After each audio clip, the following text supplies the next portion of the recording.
Welcome to The Long Road with Joel and Christy. I'm Joel. And I'm Christy. And what are we doing today? We're going to do a little challenge, you might say. It's a decluttering challenge. Basically, I read a book back in December, I think it was, that was all about decluttering. And it was written by Dana K. White, which I understand may have a YouTube channel. I'm not sure. But anyway, it's called Decluttering at the Speed of Life. So her method is totally different than most. And so what we wanted to do was go through her steps in our own house. And see, her book was written mostly with the hoarder in mind. And I'm not saying that we don't have stuff to declutter, but because we went from a large house like 5 years ago to like a 1,000 square foot apartment, we got rid of a lot of stuff back then. We don't have a lot of stuff, but we have some things that we've accumulated in that 5 years. So we thought, let's go through this, declutter our house, and kind of put her methods in place and just see what we think of it. As people who have actually decluttered, and like, it was like a 2,000 square foot house and went down to a 1,000. So we've decluttered a lot over that time. So we know how to declutter the normal method. So we're going to try this and see what this looks like. All right, let's get to it. Okay, so our first step is going to be, we're going to do the living room. Her method is to actually start with the most visible room in your house, the one that people see when they come to visit. And if you look right there, that's our front door. So it's the living room is the most visible room in our house. So we're going to start there. Step one, every time that you declutter a room, is to actually look around for trash. Now, if this was any other room, we might have some. But our living room is where we spend most time, and because I spend most time there, I throw away stuff more often there. I digress. We're going to skip that trash part, which is step one. So step two is do the easy stuff. The easy stuff is to look around your room and see if there's stuff that maybe when you look at it, you know it's not where it was supposed to be. But it's not necessarily that it needs to be decluttered. You just know it's not in the place where you normally keep it. So that's our next step. We're going to do that. And then we will show you the rest of the steps. So we did that. As you can see, there's like 3 things still sitting there. Well, that actually belongs in this coffee table here. And since we're going to declutter that first, I didn't see any point in opening it up, putting it in, and then having to take it back out in a minute. So it's just going to sit there until we start. Okay, your step 3 is declutter. Like D-U-H, duh. Duh. That is the stuff that at the first glance, you know it's clutter. And we, like I said, we don't have a lot of stuff in our living room. We don't have any declutter, I don't think, do we? No. So it's all going to be, and that's the thing with my living room.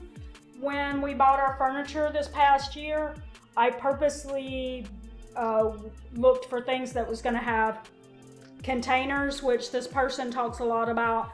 If it doesn't fit in the container, then you have to do something about it. Well, the things that we bought purposely had container mentality in it, and we haven't outgrown that. So that's why you can't see declutter, because it actually fits in the container.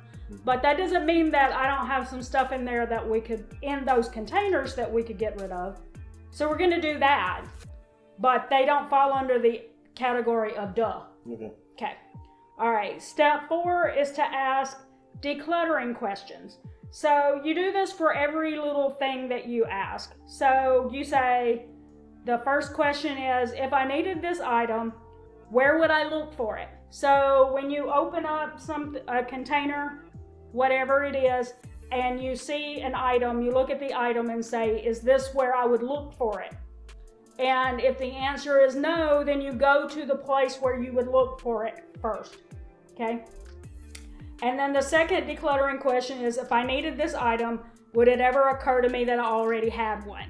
So in other words, would you look for it if you actually thought about it, or would you just go buy another one?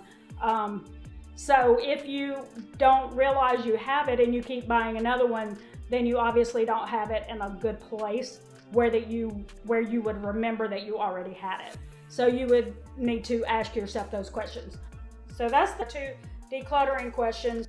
So if you look at it and you say it's not in the right place, I would look for it somewhere else. You go ahead right then and take it wherever it is. So the mentality behind this method is that you don't pull out a room full of stuff all at once. You tackle that area that you're in. You take things where they belong. You don't worry about anything in the room so you don't take it to that room and then try to declutter that room.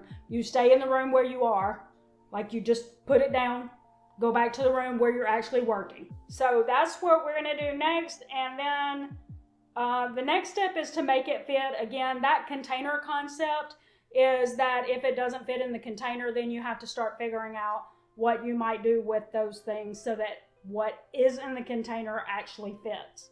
You don't go outside of the container, you don't buy more containers or anything like that. You just say, if I have this in the container and it's not all fitting, then I have to figure out what I'm willing. Yeah.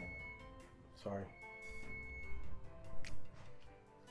That was, if it was fitting in the container, what is something that I could get rid of so that it'll fit in the container? So let's start looking at some stuff. Like we said, this coffee table is a container.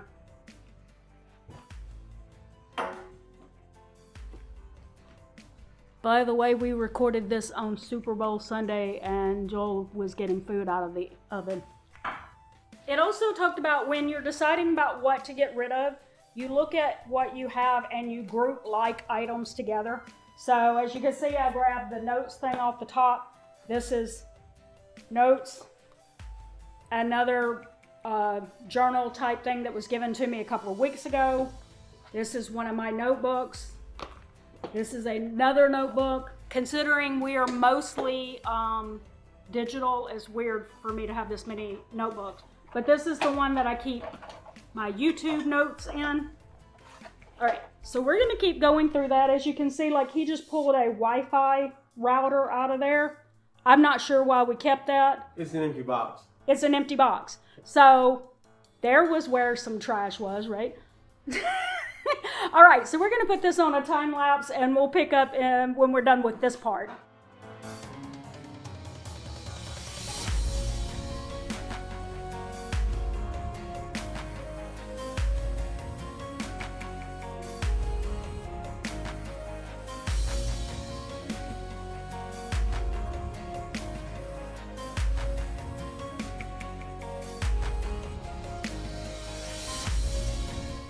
Okay, so we also have this little area here of our couch that we keep some things in.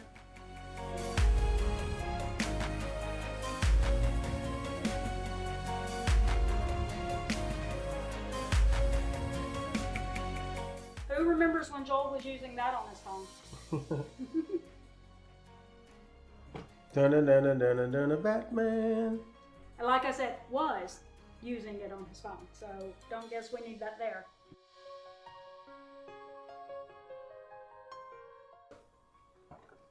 A clothespin. Yep. We actually use these for potato chip bags.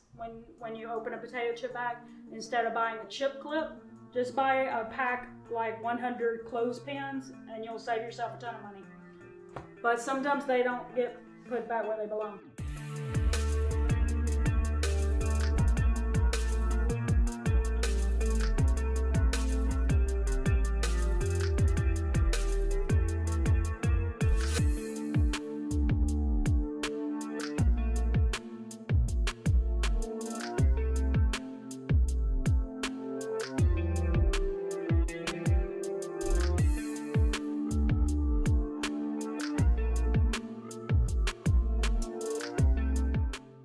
Okay, so now we have one last container and unfortunately we had to move our TV off to get it to it. It's by Hope Chest. I've talked about that in a previous video. But we put things, when we moved from Houston to Orlando, we put things inside that hope chest. Just because we're trying to make sure that we use the most of our space that we had on the moving truck. So we don't remember what we put in there, and we haven't used it since. So that's been like 2 years. So not sure what we're gonna find in here, but here we go. Okay, so that's where that is. Okay, so this can be put out with our Christmas decorations. It's a set of glasses that was the 12 Days of Christmas. Joel was in the play Oklahoma one time, so that's why he has a holster, because he was playing Will Parker. Will Parker.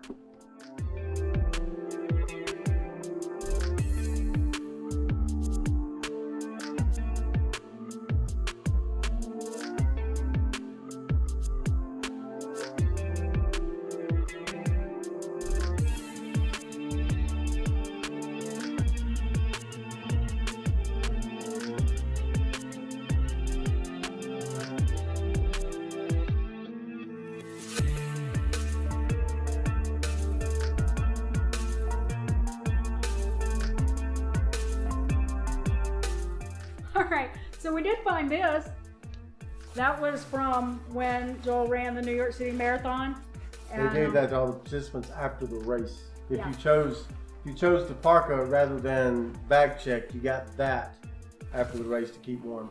Yeah, so we may take that when he runs in Chicago and Yeah, maybe. Boston. Would weather be still cold in April? Possibly. Okay. Anyway, so mostly what we found in there was keepsake stuff that we would probably be leaving in there anyway. Yeah. But we had a few Christmas decorations that should go outside. Yep. With in the garage or wherever with the other Christmas decorations that we have. And then we found like 2 jackets that shouldn't have been in there. Yep. But other than that, pretty much everything else was keepsake. And so really that's the whole thing. And if you see the room, there's nothing, but like we said, this is just the easy room. Yeah. Be sure to stick with us in the future. Every month we will do a different room. We'll tackle another room in our house, and we'll keep working to see, what we think of that decluttering process. Obviously this room was not much to tackle, so it's very hard to say. But we, like I said, there's not a lot to do in this room. So There you go. there you go. All right, so drop us a comment below. Let us know if you're decluttering, things you're keeping, things you're throwing away, things you're, rearranging. Just let us know those things in the comments, how that's going for you. If you plan on decluttering, let us know what your plan is for that. We'd love to hear it. So don't forget to like, subscribe, and hit that notifications bell for updates when we upload new videos on Monday, Wednesday, Friday, sometimes on the weekend, sometimes in between. Just kind of never know when we're going to drop one in there. And with that said, that's going to do it today. You need to do this. There we go. And with that said, that's going to do it today for the Long Run with Joel and Chrissy. I'm Joel. And I'm Christy. Don't forget it's the long run. Give yourself a little grace. Bye. Your whole head's going to be cut off.